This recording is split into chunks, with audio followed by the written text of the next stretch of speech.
আৰু এয়া আমাৰ মাজত উপস্থিত হৈছে দিপান্বিতা বা। পিছতে আমি মৰমৰ বাক অনুৰোধ জনাইছোঁ আমাৰ সংগীত অনুষ্ঠানটি চলাই নিয়াৰ বাবে।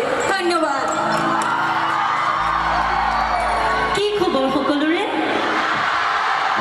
আৰু অকণমান ডাঙৰকে। পোনপ্ৰথমে মই JNB মহাবিদ্যালয়ৰ সমূহ শিক্ষাগুৰুকে শ্ৰদ্ধা জ্ঞাপন কৰিছোঁ আৰু লগতে মোৰ মৰমৰ ভাইটি ভণ্টিসকলক বহুত বহুত মৰম যাচিছোঁ আৰু লগতে মোৰ বন্ধু বান্ধৱীসকলকো বহুত বহুত মৰম যাচিছোঁ। সঁচাই ভাল লাগিছে ইমান এটা জনসমুদ্ৰত আজি মই উপস্থিত থাকিবলৈ পাই আৰু গম পালোঁ যে আজি JNB মহাবিদ্যালয়ৰ হীৰক জয়ন্তী বৰ্ষ আৰু এনেকুৱা এটা সুন্দৰ মুহূৰ্তৰ সাংস্কৃতিক অনুষ্ঠানত মোক নিমন্ত্ৰণ জনোৱাৰ বাবে JNB মহাবিদ্যালয়ৰ ছাত্ৰ একতা সভাৰ সকলোকে সমূহ ভাইটি ভণ্টিকে ধন্যবাদ দিয়াৰ লগতে সমূহ শিক্ষাগুৰুসকলকে বহুত বহুত ধন্যবাদ জ্ঞাপন কৰিছোঁ। আৰু আৰম্ভ কৰিবলৈ লৈছোঁ এটি খুব ধুনীয়া জয়ন্ত হাজৰিকা দেৱৰ গীতেৰে অনুষ্ঠানটো।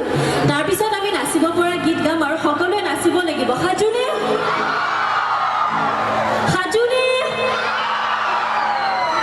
ভলিউমটো কিন্তু অকণমান সৰু হৈ আছে, হয় নাই? আৰু অকণমান ডাঙৰ হ'লে ভাল লাগিব নে কি?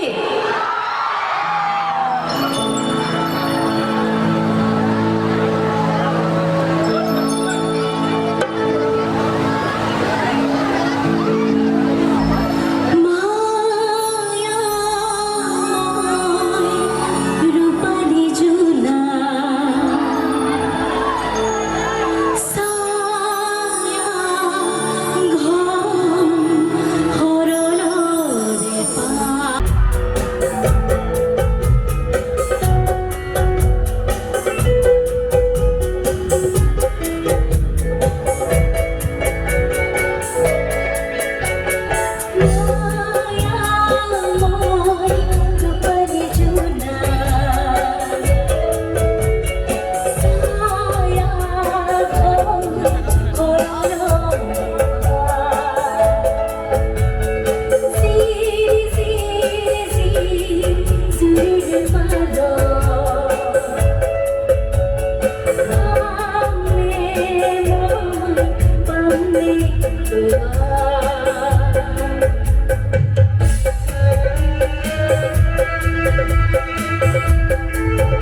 আছে ন অকণমান অকণমান ন কিন্তু এইবিলাক গীত আমিয়ে জীয়াই ৰাখিব লাগিব হয়নে আমাৰ প্ৰজন্মই জীয়াই ৰাখিব লাগিব গতিকে সদায় মই অনুষ্ঠানৰ আৰম্ভণিতে এনেকুৱা এটা গীত গাওঁ কিন্তু বৰ হ'ব নালাগে এতিয়া আমি নাচিব পৰা গীত গাম হ'বনে